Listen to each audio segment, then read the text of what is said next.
So welcome to our Freshwater Stewardship Community webinar series. We're very excited to have Eden here with us today. She's going to be our keynote presenter, and we also have two other people from Watersheds Canada. My name is Nicole, I'm the environmental technician, and we also have Monica, who is the communication and fundraising manager.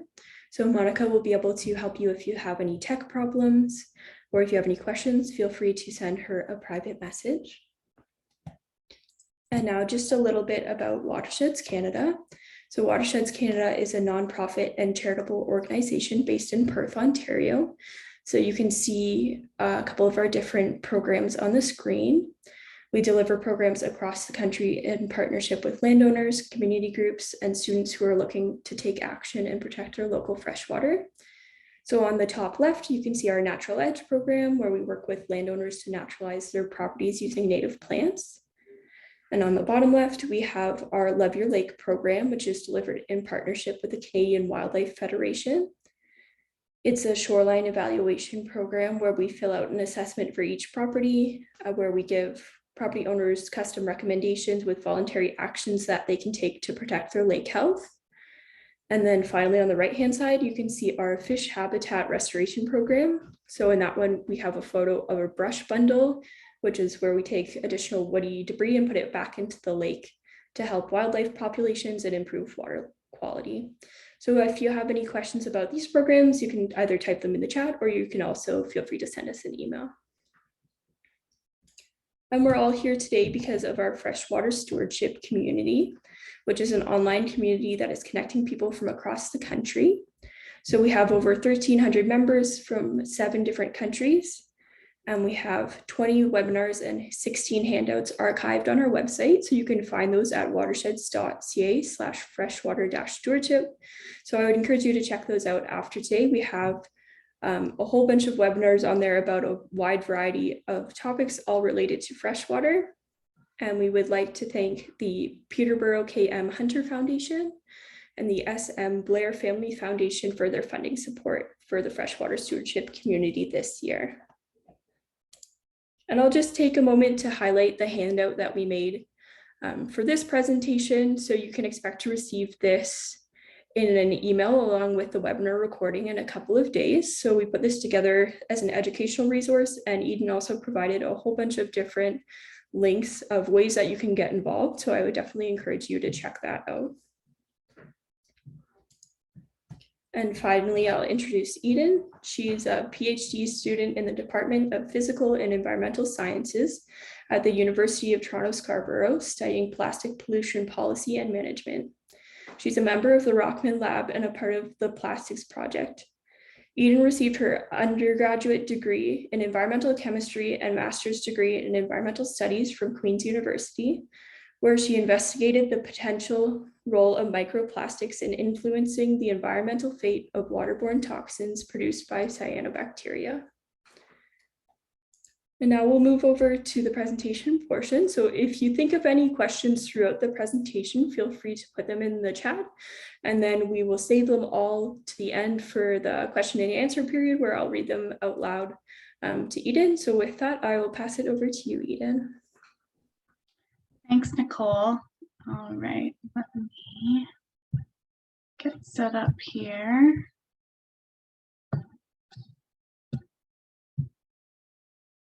All right, so you all should be able to see my presentation. Perfect. All right, so first, I guess, big thank you to Watersheds Canada for having me come and speak about plastic pollution today. I'm really excited to be here and share some things I've learned so far in my research journey. So for my presentation, I'm going to start with the big picture, go over global plastic production, waste, generation, and pollution. Then we'll discuss plastic pollution, some definitions, sources and transport, pathways, and effects. And then I'll move into plastic pollution in the Great Lakes, and then talk about some initiatives that are currently going on to address the issue here at home.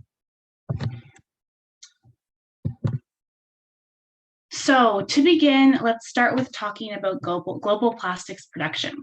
So this is a figure that shows global annual primary plastics production from 1950 to 2017. Primary plastic is plastic that uses fossil fuels as direct feedstock, and so does not include recycled or bio-based plastics. In the figure, production is broken down by material type, so that includes different polymer resins and chemical additives that are commonly used to create plastic products.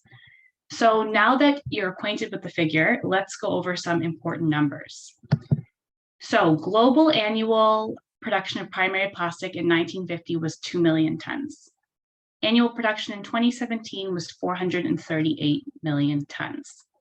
Total cumulative production between 1950 and 2017 was 9.2 billion tons. So we make a lot of plastic. And if the trend continues, global annual production of primary plastic will reach 1.1 billion tons in 2050, and total cumulative production between 1950 and 2050 is predicted to reach 34 billion tons. So we're predicted to continue increasing our production of primary plastic. So now that we've looked at production, let's look at the other side of the equation, which is waste generation. This is a figure similar to the last one that shows global annual primary plastic waste generation from 1950 to 2017. Again, it's broken down by material type.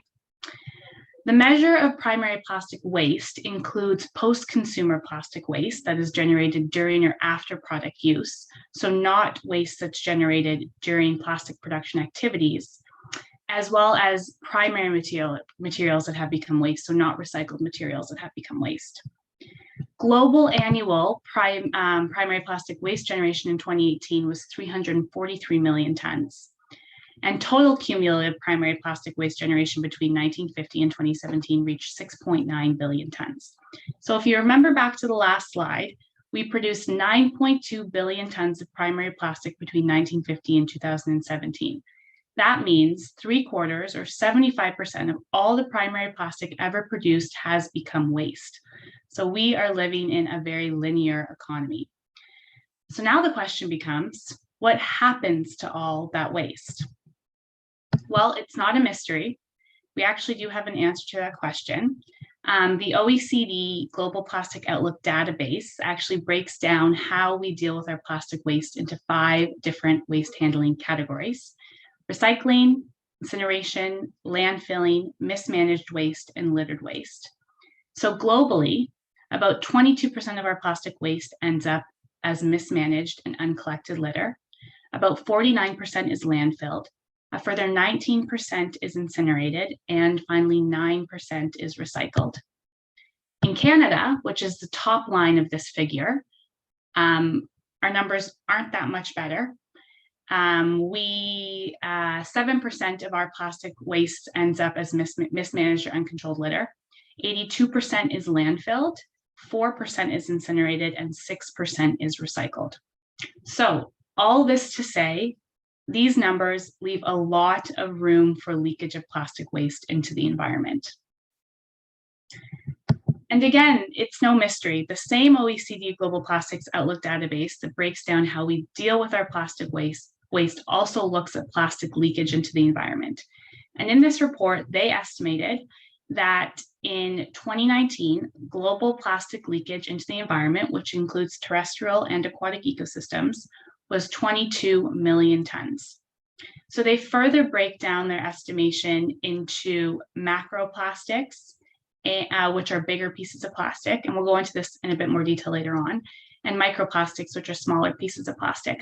So as you can see, macroplastics, or the bigger pieces of plastic, account for 9.4 million tons leaked to the environment in 2019, the main source being mismanaged waste, but also with contributions from litter and marine activities. And microplastics, or smaller pieces of plastic, account for 2.7 million tons leaked into the environment in 2019. And sources here include transport-related microplastics, microplastic dust, wastewater sludge, in addition to others. And we'll go over sources and transport pathways in a bit as well, so we can kind of break down what this means further. This estimation from the OECD is in line with what other researchers have estimated. And I'd like to share one estimation in particular because it also includes a prediction.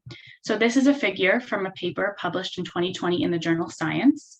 And here the authors estimate plastic emissions into aquatic environments globally to have been between 19 and 23 million tons in 2016. So similar to the OECD estimation. But what I want to share about this work is that the authors predicted that under a business as usual scenario, which is the yellow fill on the graph, this value will triple by 2030. And 2030 is only a short 7.5 years away. And we're looking at tripling the amount of plastic we emit into aquatic ecosystems without any further intervention. And of course, we see evidence of this everywhere. Plastic is increasingly found across all environmental media, including wildlife, soil, sediment, water, air, most recently in human matrices. Microplastics have been found at Earth's deepest trough and highest peak, an excellent headline. A study published in 2018 reported microplastics in seawater and sediments collected from the Southern Mariana Trench, which is the deepest part of the world's ocean. And a study published in 2020 reported microplastics in snow and stream water collected from Mount Everest, the world's tallest peak. We've had studies recently that have reported microplastics in placenta, in human placenta, and as well as in human blood, and even in rain. This study, titled Plastic Rain in Protected Areas of the United States, found plastics falling from the sky in rain. So given the scale of the plastic pollution problem, it's no wonder, and it's a very good thing, that negotiations on the first international agreement on plastic pollution has officially begun this year. So now that we've covered the big picture of the problem, let's dive into the details a little bit further. So we'll start by answering the question, what is plastic pollution? And it's not really an easy question to answer. Plastic is a very complex and diverse contaminant. At its simplest, plastic pollution is characterized by its size. So I was speaking earlier about macroplastics and microplastics. So macroplastics are bigger pieces of plastic that are greater than 5 millimeters in size. So plastic bottles, shopping bags, big pieces of styrofoam like you see in the photo on the screen. And microplastics are smaller pieces of plastic that are smaller than 5 millimeters in size. So harder to point out on the slide, but I'm sure there's some microplastics on that shoreline. And we can even include nanoplastics, which are the next frontier of research, which are pieces of plastic smaller than 1 micron in size. So microplastics are then further characterized by a whole host of things, including their polymer type, the chemical additives they contain, the products they come from, their shape and their color. Polymer types are many. Some common ones include polypropylene, polyethylene, polyvinyl chloride, polystyrene, and many, many more. Chemical additives are used to enhance or modify the properties of the finished product, and they can include things like plasticizers, colorants, reinforcements, fillers, flame retardants, stabilizers, and many more. In terms of product type, microplastics can either be primary or secondary. Primary microplastics refer to things that were intentionally made to be that small. So that can include things like microbeads in face wash, whereas secondary microplastics means they've been formed from the breakdown of larger plastic items. So from the breakdown of macroplastics like plastic bottles and shopping bags. In terms of shape, microplastics are found in the environment as fibers, fragments, pellets, films, foams, and more. So there's a variety of shapes. And then there's a whole bunch of different colors they can come in. Really, this is all to say that no two pieces of plastic that are found in the environment are the same. Plastic pollution is truly a very diverse and complex contaminant, which makes researching and understanding plastic pollution a little bit more complicated and a little bit more nuanced. So now that we know what plastic pollution is, let's talk about sources and pathways of plastic pollution. I very briefly touched on this in an earlier slide. So how does plastic pollution get into the aquatic environment? So we'll start to focus on aquatic environment here, as the purpose of the webinar is Great Lakes. So when we talk about sources and pathways, what I mean by source is where the plastic comes from, and transport pathways is how the plastic is moved from the source to the aquatic environment. So plastic pollution can originate from many sources and take many transport pathways, both for sources, they can be both terrestrial and aquatic. We do know that 80% of plastic pollution originates from land, whereas only 20% originates from aquatic-based activities. Studies have also shown that the sources of aquatic plastic pollution are often directly linked to human activities and reflect local land use patterns and human population densities. So different land-based sources can include things like tire and road wear particles. So pieces of your tire that come off as you drive your car, or paint being stripped from the roadway. They can include microfibers from textiles. So when we wash our clothing, we'll talk about this a bit more in the further in the webinar as well. But when we wash our clothing, we shed textiles, microfibers, and that goes through the wastewater treatment plant, where we do capture a lot, but there's still a significant sum of microfibers that escape the wastewater treatment plant and are emitted into the environment in the wastewater treatment plant effluent. It can also include microbeads from personal care and cleaning products, like I mentioned earlier, mismanaged waste and litter, plasticulture that's used in agriculture, foams from construction, and pre-production pellets from industrial facilities, which we'll also talk about more later on. And aquatic sources, they can both be recreational, things like beach going, fishing and boating, and also industrial, things like fishing and shipping. Transport pathways, on the other hand, can include stormwater runoff from urban and agricultural land. So it rains, and whatever is existing up in the watershed gets pulled with the rain down to the water and emitted into the lake. Things like wastewater effluent, which I touched on in regards to microfibers. Tributaries, so the rivers that drain into our lakes, are significant transport pathways of plastic and litter from up in the watershed. Wind and atmospheric deposition, like in rain, as the previous, I showed a study that talked about microplastics in rain.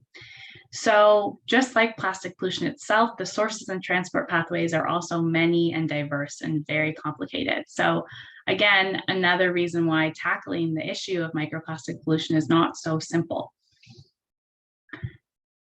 So once plastic pollution is in the aquatic environment, it doesn't go away. Rather, it breaks down into smaller and smaller pieces. It can float or can sink depending on its density, but it often will remain in the water body, which makes it dangerous because it becomes problematic when it interacts with aquatic biota and can cause harmful effects. So again, because of diversity of plastics, they can have many different types of effects on biota, eliciting both physical and chemical harm, from filling up a fish's stomach and making it think it's full when it's not, to physical abrasion, both internally and externally, to delivering chemicals that might elicit harmful effects. There's a whole host of ways in which plastics can cause harm to biota. So this figure on the slide is from a systematic review that was published in 2020. And in this review, the authors looked at studies that assess the effects of plastic pollution on biota. And in their review, these authors found that 59% of the tested effects were detected, where the other 41 were not. So it's clear that although not always, plastic does cause harmful effects to biota, but still many questions remain regarding what this means for entire communities and populations of wildlife in the environment.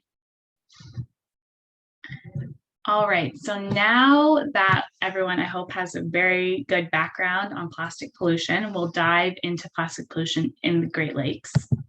So first, we'll just briefly talk about plastic pollution in freshwater ecosystems. So plastic pollution has historically been seen as an ocean problem.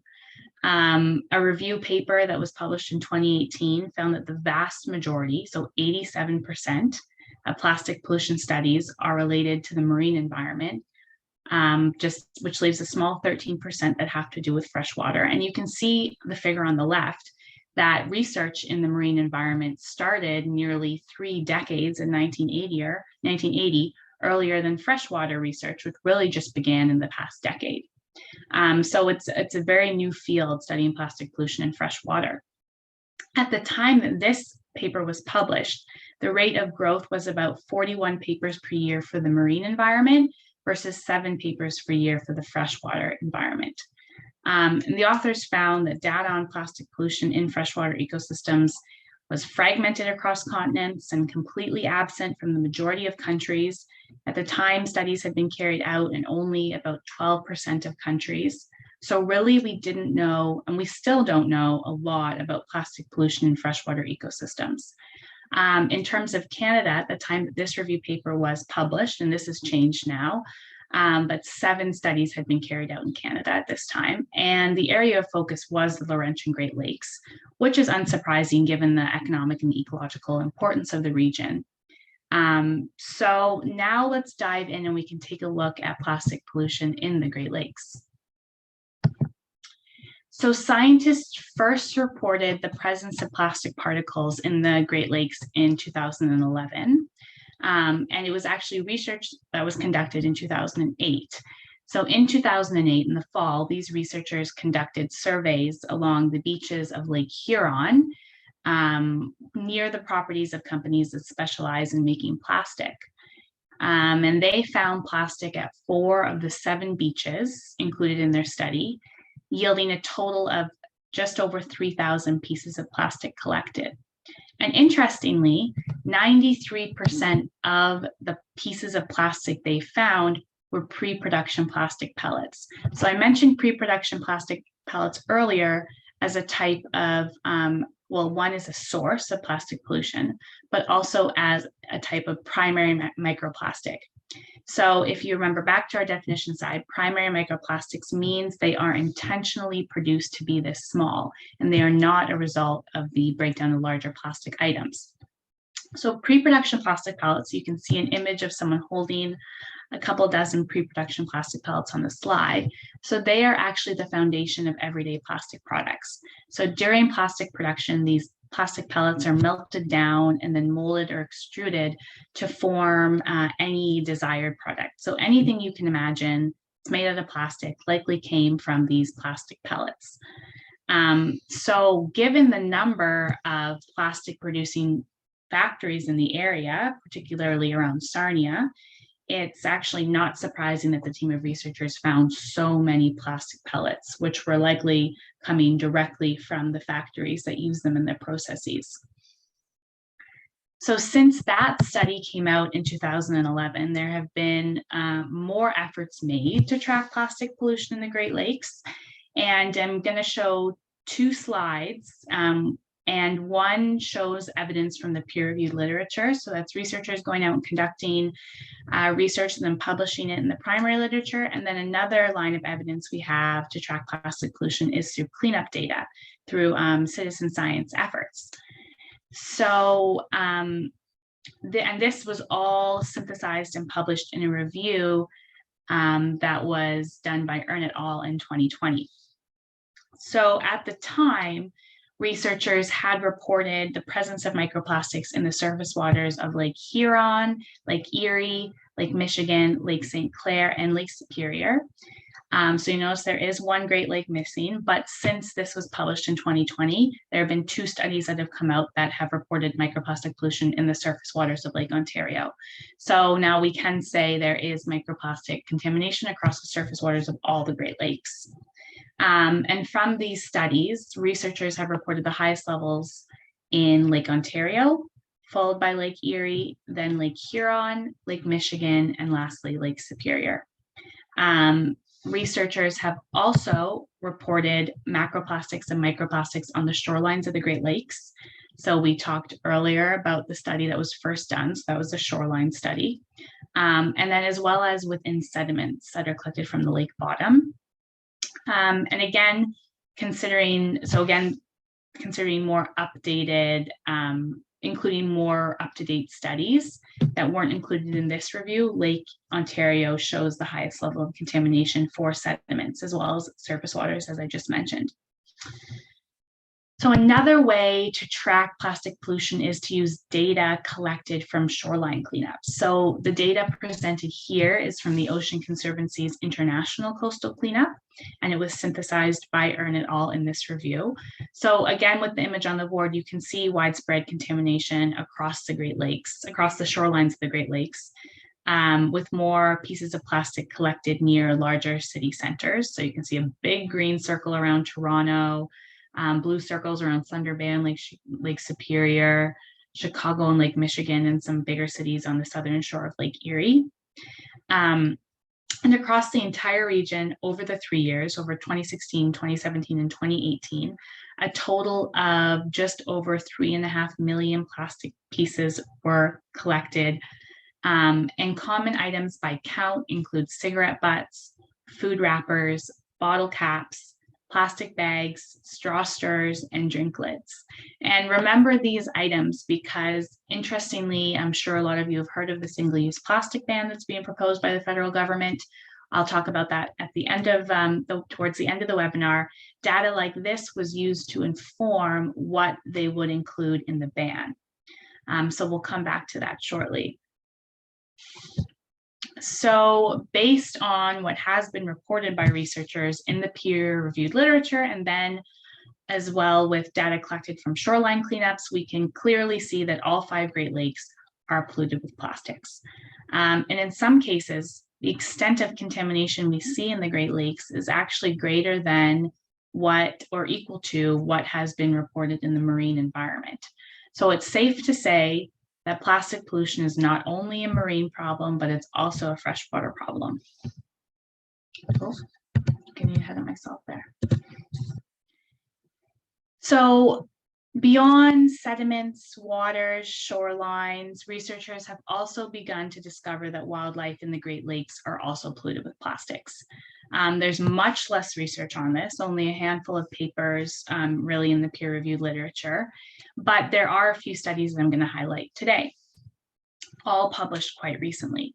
So this study was published in 2019 and found microplastics in the digestive tracts of double-crested cormorants. The authors here collected 30 cormorant chicks from 3 breeding colonies, so 2 on the shoreline of Western Lake Ontario near Hamilton, and then 1 on the shoreline of Northern Lake Erie. And they found 26 of the 30 chicks, or 87% of the chicks, had anthropogenic debris in their stomachs. And the most common type of debris across all 3 breeding colonies was microfibers. So if you remember, we talked about microfibers when we were discussing shape of microplastics found in the environment.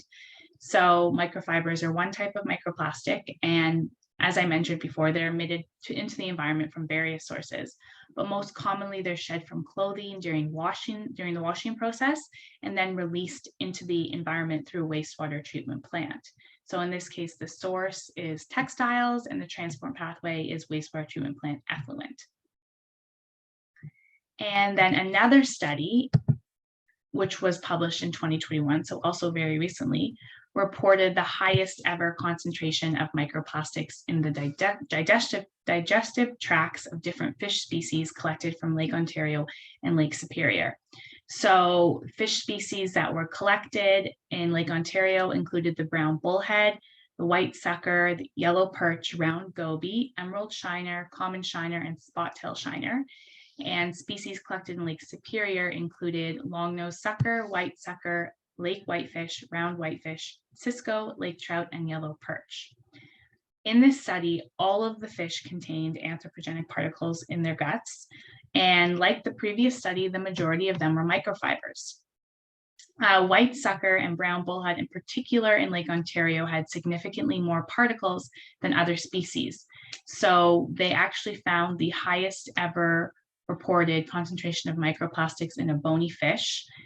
So they reported in one species 950 pieces in the gut of one brown bullhead that was collected from Hamilton Harbor in Lake Ontario.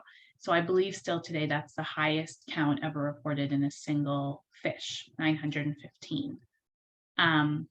So the results of this, and you can see on the board actually there's a picture of a fragment of blue plastic. So that's another shape that we discussed, fragments. And this was one of the ones that were moved from the gut of a brown bullhead collected from Hamilton Harbor. And the results of this study are of particular concern because many of these species of fish are popular game fish, meaning they are caught as food by anglers in the Great Lakes.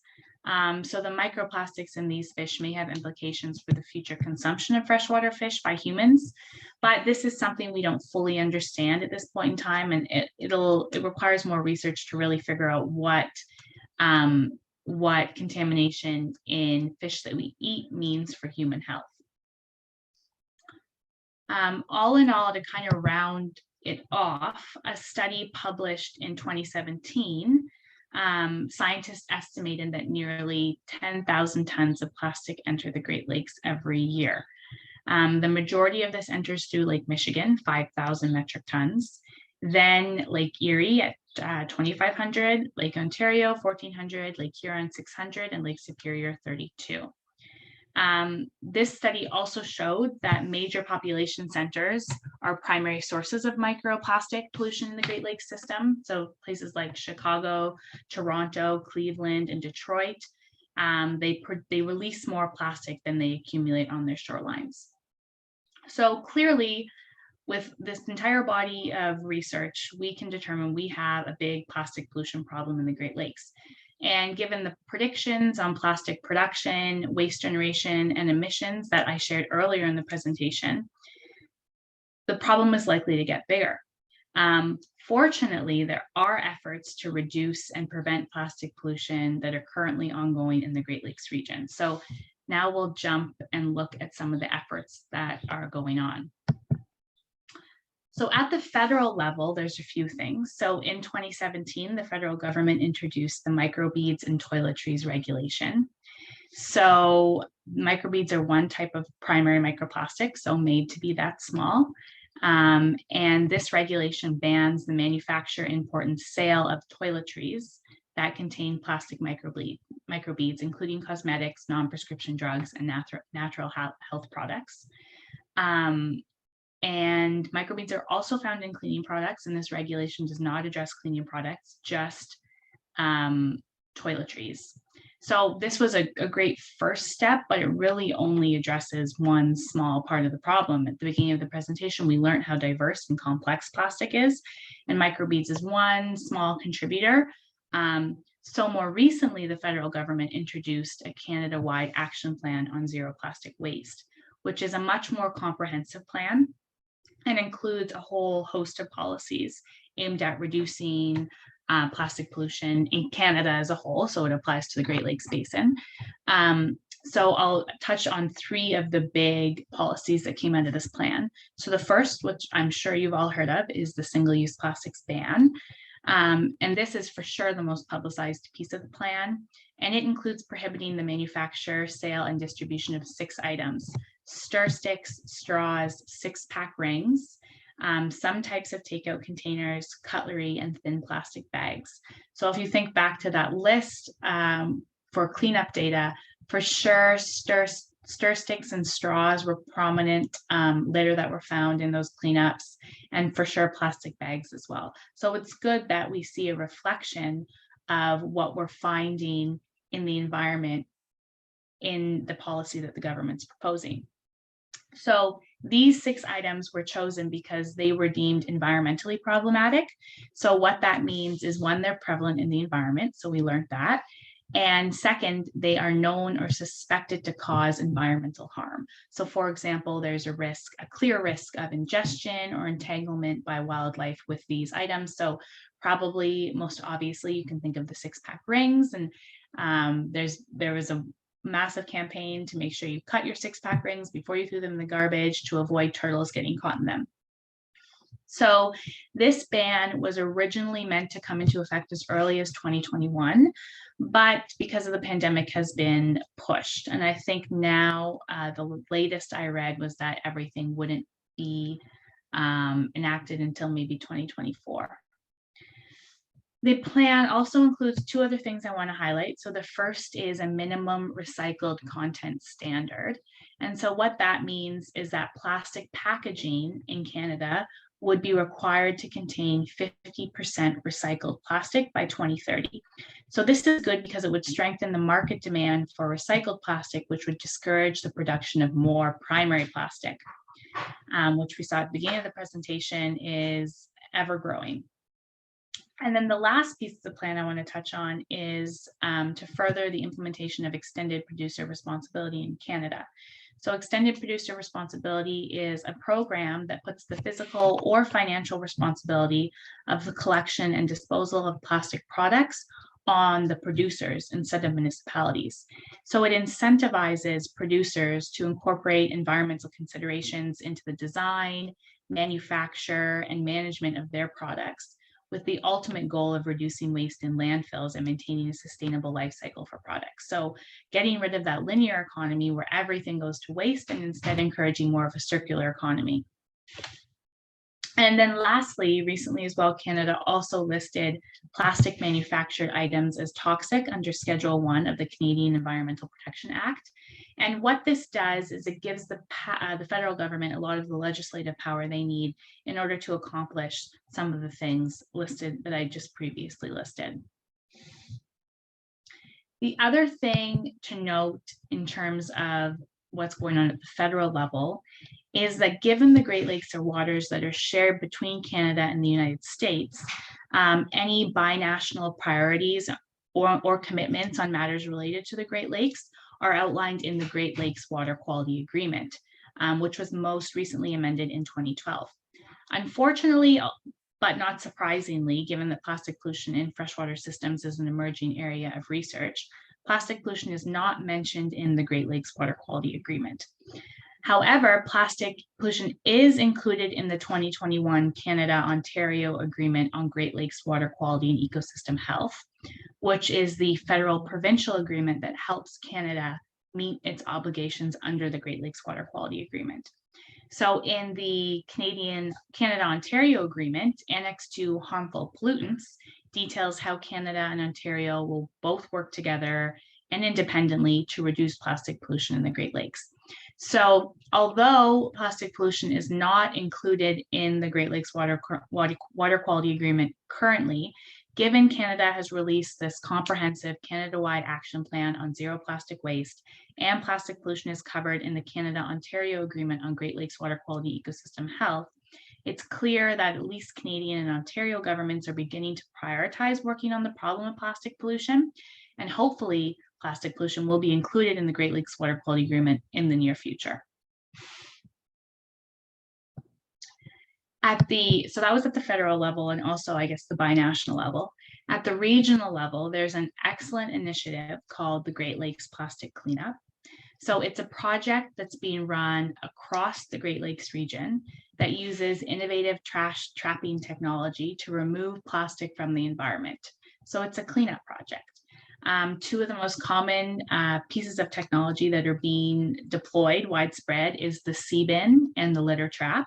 So the C-bin is a trash skimmer that's designed to be installed in the water of marinas, yacht clubs, ports, and acts as a floating garbage bin, skimming the surface of the water by pumping water into the device and then filtering it out. And the EnviroPod litter trap is a catch basin basket that sits inside stormwater drains and prevents litter and other debris carried by stormwater from entering the stormwater system, whereby it's directly released into lakes and rivers. So we talked about transport pathways and stormwater being a major transport pathway. So the litter trap actually addresses the transport pathway of stormwater and intercepts trash before it can flow out to the lake. So the great thing about this project is that everything that is being collected in these trash trapping devices is being analyzed.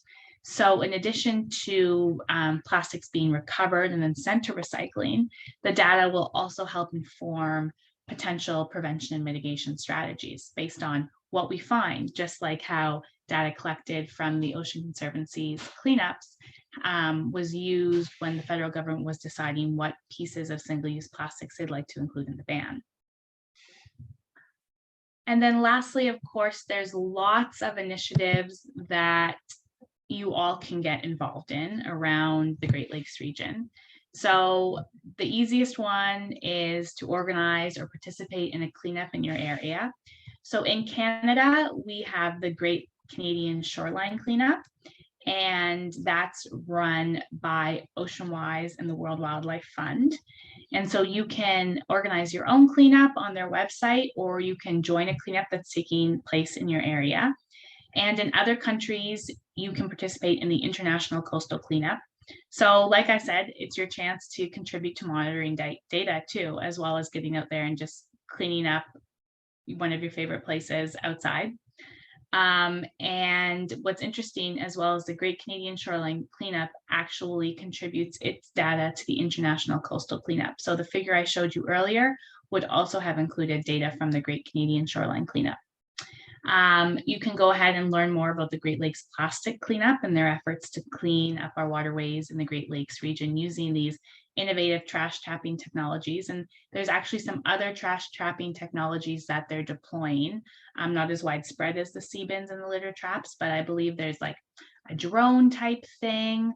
You'll have to go on the website and read, but there's a couple other very cool ways that they're cleaning up trash from the environment.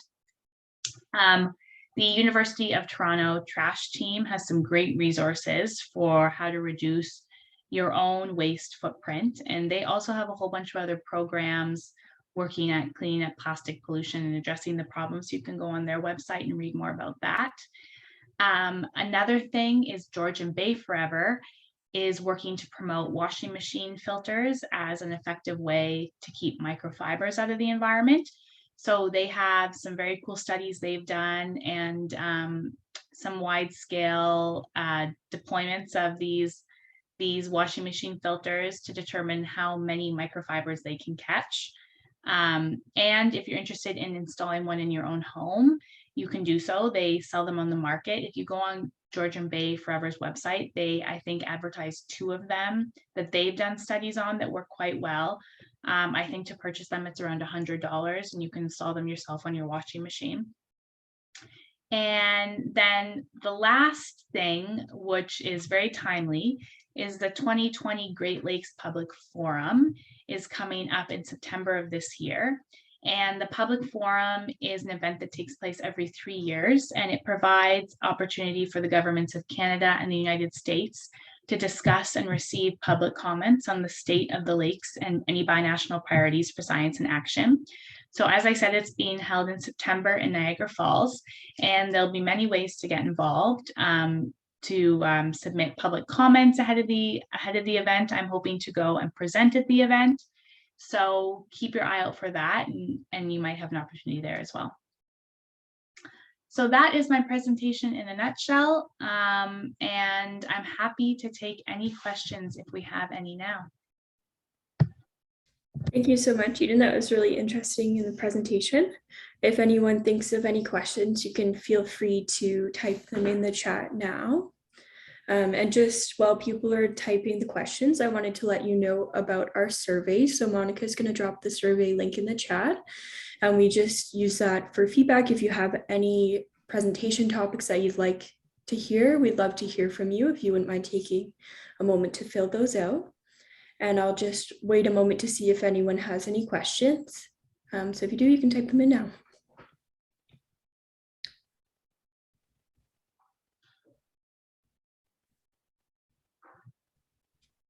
I actually had a quick question too. I was just noticing the top lists of plastic items that people find, like cigarette butts and those and straws. I was wondering if you think those will change over time. I know I saw some articles with anecdotal evidence about people's face masks ending up on shorelines because of the pandemic. Do you think that'll be an issue keeping up the policies that take a while to become in place as the sources of plastic may change? Yeah, for sure. There's been some research that's been published on PPE litter. And for Mhm. sure, it's a massive problem now around the world. So I'm sure in the next couple years, as we're catching up with all this new types of litter, what's reported through these cleanups, we'll see masks, we'll see gloves. For sure, I think that'll start to show up. That's interesting.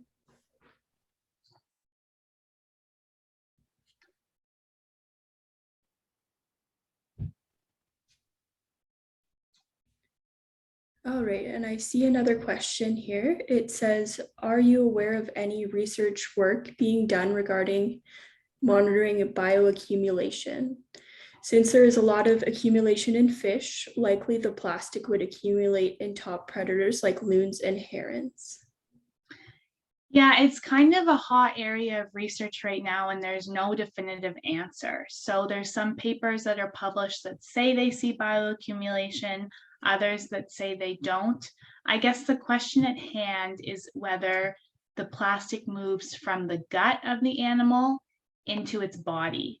A lot of what we see is plastic just kind of will move through the gut.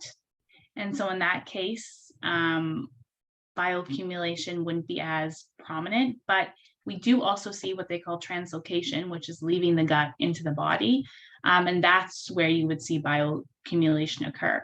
So a very hot area of research right now, no definitive answer, but who knows, potentially, I think the option's on the table. Very interesting. Well, that's all of the questions that I can see here. So I think we'll leave it at that. So thank you again to Eden, and thank you for everyone for tuning in today. And I hope you enjoy the rest of your day. Thanks, Nicole. Thanks.